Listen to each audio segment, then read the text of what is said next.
Hi. Right now, we're 50% down from last year. Lee, I'm doing the best that I can with the best that I have.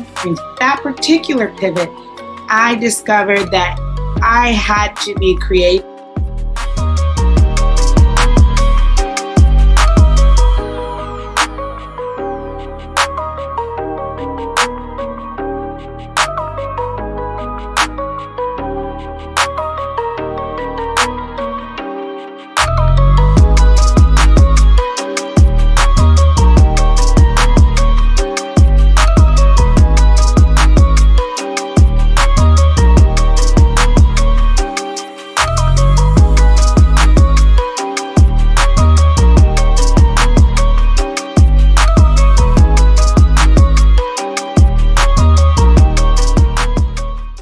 Hello and welcome to another episode of Pivotal Moments with Lolita.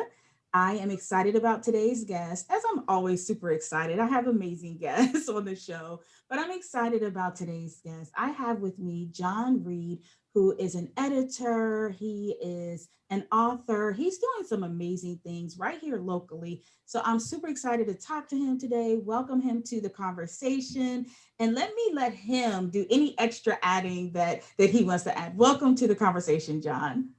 Thank you so much for having me, Lolita. And I don't think I could add any other words that you described so beautifully. And it's always humbling just to be able to talk about life. And like I said, as an editor, before we began the show, I'm thinking I'm so used to doing interviews and talking with people about what they've been doing. And so now someone's interviewing me. And I was like, oh, yeah, what do I do here? So I had to go back to the old guidebook. Oh, yeah, this is how you do an interview back in my broadcasting days. So and you're doing a wonderful job. Thank you so much for having me here tonight. Oh, awesome, awesome. Well, and you are the editor of the Prince William Perspective, correct?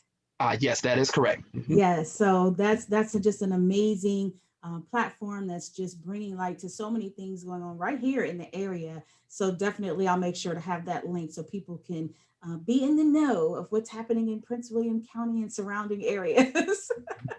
And it's just amazing, how we were able to connect and talk about what you did and your amazing talents. And so now being able to just be a part of that and anything we do to be of assistance. But yes, it's been a great journey thus far, and we're getting ready to celebrate our first year in a couple of weeks. And so, and if you had told me with anything that would have happened a year ago when we first started, I wouldn't have believed it. So, but it has been quite a journey, but it's been so much fun. Yeah. Wow, that's awesome. Well, let's get into the conversation. So we here at Pivotal Moments, we talk about pivoting and times when we've had to make pivots. And, again, so many people have had to do that, especially this year. And so it's definitely been inspirational and encouraging to hear of other stories of people who have had to make certain changes and pivots. So why don't you share a time with us when you have had to make a pivot? Oh, absolutely, Lita. And it's interesting because when most people would think about, oh, well, this when I made the turn to start the PW Perspective, but actually, I'm going to take you back about maybe 8 years ago. And I remember it was January 2012, and just had been married for 6 months, and I had to work as a federal contractor. And I had gotten that notification. For anyone who's watching, if you've ever been a federal contractor, there are sometimes situations that go out of your hands. Yes. And so it got that notice. I was working in Washington, D.C., and I remember walking out that cold afternoon and getting ready for the bus to pick me up. It was about 1:30 on a Friday. So I'm like, okay, number one, what am I going to tell my wife? And number two, where am I going to go from here? And the thing was, Alita, was that was the beginning of it, because I said to myself, I would never be put myself in a situation like this again. But it wasn't so much the pivotal moment that it was the being released from our contract. It was so much more realizing things that had been going on in our community. And so I was given the opportunity to work with my father, who was the pastor of a local church. And so I got a chance to work with him. And so what happened was that during that time, I started to really connect with a lot of the work county supervisors, some of the leaders, school board members, and it really gave me a deeper understanding of what went on in my own home area. And so it was very interesting, because when I started talking with these people and realized I had to connect and say, okay, we really need to be more community based. And so that's when I started thinking, okay, where could I make the greatest contribution? Where could I be of a great help? And then I thought about it, much talk with my wife and prayer about it, and then just know what I really want to go into, talk with a longtime friend. I said, all right, education. And that's when I may say, okay, this is where I go, because I saw so many youth. And for those who may not know, most of my life I've always been involved with youth. We're nonprofit organizations, working in ministry, and saying, okay, what can we do to help our youth in our community? And so I started again working with a local school here in Prince William County. And in addition to that, I also started working with a other organization where we started creating programs that would help teenagers get scholarships, program grants, and help them get on their feet to college. So I would say, if you tell me back to that moment, everything changed, because I started, my mindset stopped becoming focused on what I could do just for myself and for my family, and more, how can I be a benefit to our community, which led to where I am today as an editor of a local newspaper. Wow. And what I really appreciate about you sharing that is, especially right now, so many people have experienced job loss, job changes, pay cuts, things like that. And I think what you're saying is really going to be encouraging to others, because like you said, you were faced with this situation. What am I going to do? Somewhat new on this job, and you're like looking at your wife like, okay, what do I do now? But you pivoted, and you did some amazing things from what people could consider a really terrible situation. So I'm really glad to hear of that experience. Well, thank you. And I want to share that, because I think people, when I made that transition in January, it wasn't until 6 months later when I started working with my father. And there was another year after that, about a year and a half after that, when I began working in the school. So it wasn't an overnight pivot. It took a lot of just self motivation. It took a lot of self introspection to look at that. So I just want to encourage people, and I'm glad you brought that up, Lolita, because in these times, we see families who are going through so much struggle, and just want to encourage people that, even though you may not see it overnight, just keep pressing on it. The change will come, and the results will be there. Yeah. Good message. Good message. Now, when we talk about pivoting and that adjusting, that turning, right? We know that really it comes from that pivotal, that point, that thing that, in an actual pivot, you're going around a specific point. So when we talk about pivotal moments in pivoting in life, there's that one thing, that's that point, that's the unchangeable thing, that's kind of the set thing, that we make those shifts around that. Usually we kind of don't really figure that out until we're through the, in the pivot or out of it. We're like, okay, that's the thing that, made me change. So for you, what did you discover is kind of that unchangeable fixed thing that everything else has to go around that? It was establishing relationships. Life isn't about what we gain, it's what we can give. And one of the things I found out during that pivoting time, Lolita, was that it was about being able to see, what could I do to help others? What can I do to help other people benefit, from youngest to oldest? And so it was given an opportunity, and tried other things, and it didn't go as planned, but it was always with that same focus of, okay, how can we do this? Or this didn't work, well, let's try this. But it was always with the intention of, hey, how could we establish rapport? Because that's what we really need in a world like this. In a world where it's easy to get so caught up in our 40 hours a week, and get caught up in our regular routines and our schedules, that we really forget the time to just establish that rapport. We forget the time to establish those links. And so that's whether it was education, was working in administration, working for nonprofits, working as an editor, the most important thing I always find is, how can I establish relationships? It's not about the numbers, it's about the people, and just being able to become a conduit of information, of support. So if a family needed to know, hey, where can I go get food for my family? Or if they needed services for their child for tutoring.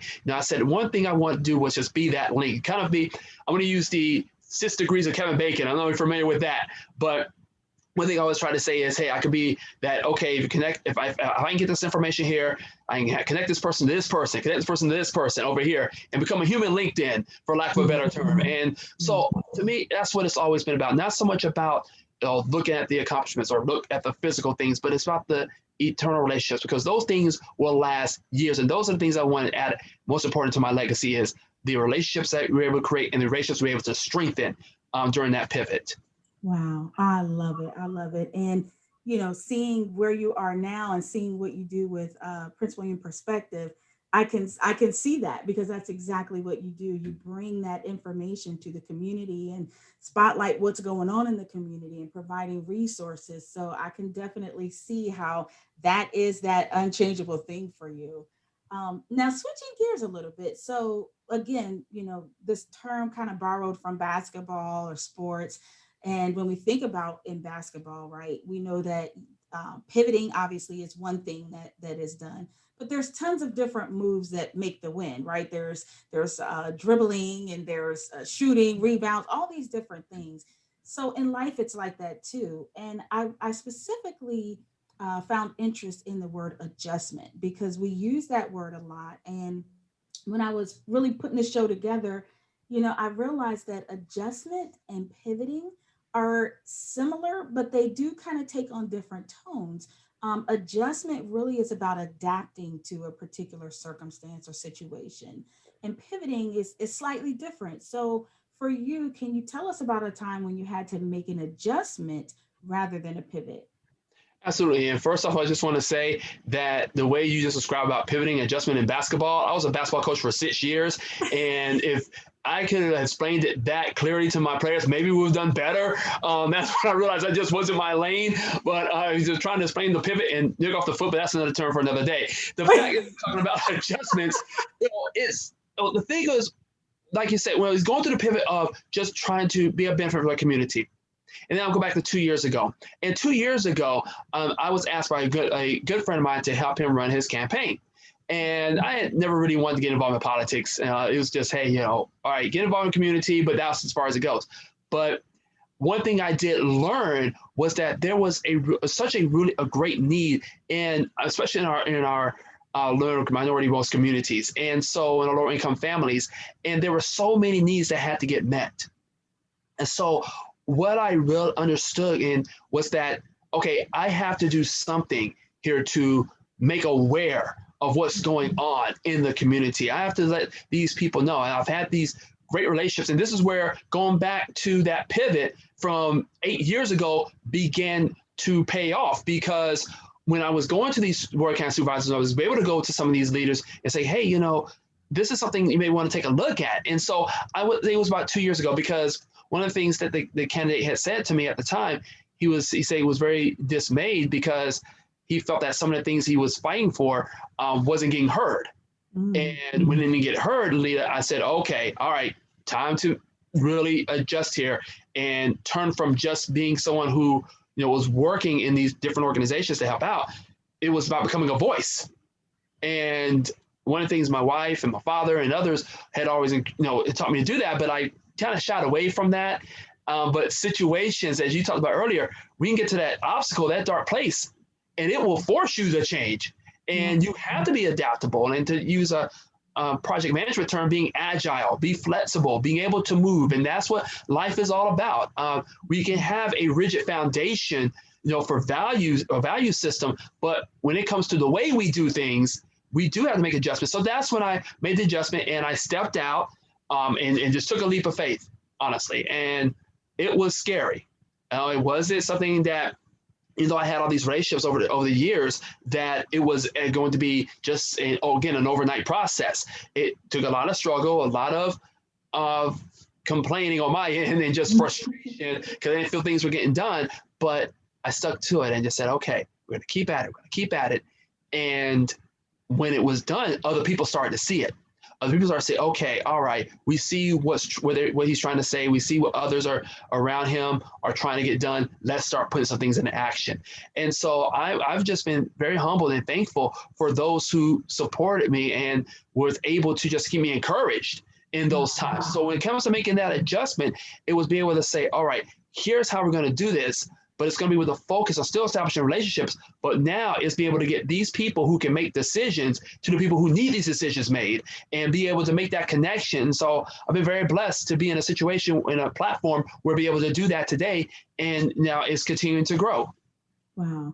And you know what I really appreciate that you shared, and I think this may be one of the first times someone has put it this way, that you still kept your value system. You kept your value system, but you had to make some adjustments within keeping to those values. And I think that's important because, like you said, we have various values and beliefs that are important to us, but it's good to remember that we can make those adjustments and not feel like we have to give up our value system or feel like we have to, not make the adjustment because of our value system. So I really appreciate that you brought that point out. Thank you. And, it was instilled in me by my parents. And sometimes I would feel, even now, if I do something, I always tell children, I always tell them, always approach a situation or talk to someone as if your parents are standing right behind you, or if your guardian is standing right behind you. And so, and so they really made sure that, the most important thing they instilled in me was to love others and to be sacrificial, because it's about what you can give, not what you can gain. And they do that even now as they're retired and living in Georgia. So, and I see their lives, and and I thought they'd be just sitting at home watching the grandkids. So it's always, their hard work is still going on. It's like, oh, I got to match what they're doing. So just trying to inspire about that. But it's something I've also been fortunate to be able to teach children as well. Because as you stated, in life, the values will hold you dear when all things seem to fall apart. It's when you find out who you really are, and it allows you to make that pivot because you're not going to change. As long as you don't change from who you are, it will allow you to sustain you in those rough times. And with the critics, when with the PW perspective started coming out and we started getting noticed and some of the things with stories, we got a lot of pushback, and we continue to get pushback. But I was reminded that, hey, if you're getting pushback, that means you're on their mind. That means you're doing something right. And so they just my wife and others just encouraged me, hey, keep it going. You're doing great. And so I was so thankful to be able to be taught these values early as a child. And even in the midst of tragic situations, never to try to lose sight of those values, because those are the things that we, it is who we are, and it's the things that lead us from valley to valley, from peaks to the valleys, into mountains to mountains, to glory. So, yes, very thankful for what I've been taught, and hopefully be able to continue to pass it on. Yeah, I love it. That's beautiful. Well, I mean, I could just keep talking to you and keep talking to you. It's such an enjoyable conversation. Let me stop you. But as we come to the end of our conversation, what would you like to leave with the viewers that's just directly from you? You've got the floor, whether it's a quote or nugget or whatever it is that you want to say directly to people coming from you. Two things. Number one, never forget who you are. And number two, don't forget your so often, Lolita, when we make changes in life, and whether the reasons are altruistic or the reasons are for self-gain, what happens is that situations will come, roadblocks will happen, stumbles will take place. And I'm always reminded, hey, Warren Buffett declared bankruptcy twice. There are great people who had, great spectacular failures. Yeah. And one thing I was reminded of, if you fail spectacularly. And say, well, why? And so, because even then, as long as you know why you do it and why you it's going to keep you going. It's you talk about basketball. I use the old quote, the Gatorade commercial from Dwayne Wade, get knocked down 7 times, get up 8. That means no matter how many times you get knocked down, you keep getting up. And when you keep getting up, actually you're reminded, okay, this is why I do this. So to the actor who's acting in a local theater in front of 3 people, for the singer who only gets 10 hits on YouTube, or for the author who only sells 1 book, and that's only because your grandma bought it, don't forget your why. Don't forget why you do this. To the talk show host, who puts a show out and doesn't even get more than 5 listeners, don't forget your why. And so whatever purpose we've been designed for, and like I said, whatever your belief system is, the most important thing we can all agree on is, as long as you have your why, as long as you know who is like my father said, know that you know that you know who you are and whose you are. And as long as you remember those things, it holds you, it keeps you focused. And I would say to anyone, if you're struggling in those situations, and even like you say, as crazy as 2020 has been, don't forget your why, because the why is going to keep you not only through 2020, but through 2021 and beyond. And so if I can leave someone with that, is that when you're watching this, hope that you'll be encouraged by this and just be able to take it and say, hey, why am I doing what I'm doing? And if you find out the why you're doing is not what you truly should be doing, then it's okay to move away. It's okay to say no. And I think sometimes we feel that we're stuck. Well, we're never stuck because we have breath in our bodies. As long as we have breath in our bodies, we're never stuck. So I can leave somebody, it's don't forget your why. Woo. Wow. I'll tell you, if it was a microphone, it'd be smoking right now. I'll be able to drop. Thank you. Good stuff. Good stuff. That was very, very encouraging, very inspirational. And I just look forward to hearing even more from you, keeping up with PW Perspective, and just, hopefully we can connect even maybe on some future projects or something, because I really believe in what you're sharing and what you're doing in the community. Absolutely. The most important thing is, and say, go back to the relationships, is keeping that connective and just, just with talking with you, and even before we even said anything, and I'm looking at your background and looking, even when in the article we wrote, and just looking at the energy that you portray. And as stated, we need more of that. We need that positive vibe that you give. And so, I just say, continue to do so, continue to do that, walk in that, and it's going to rub off, because people are going to see that energy, that positive reinforcement before you even open up your mouth. And so when you have that, I just got to say, it's like the old Flintstone song said, let the sun shine in, And so we're definitely going to be working together even more. I'm excited, and I'm just, again, so thankful that you even took time to talk with me tonight. Thank you so much. Thank you. Thank you so much. I really appreciate it. Wow. Well, ladies and gentlemen, it's been another fabulous episode of Pivotal Moments with Lil Lita. I feel so blessed to just meet so many amazing people like John, and just really be able to benefit myself from just the amazing encouragement and positivity and all of that. So thank you all out there for watching, for supporting, for tuning in to Pivotal Moments with Lil Lita, and be sure to check us next time on Pivotal Moments with Lil Lita.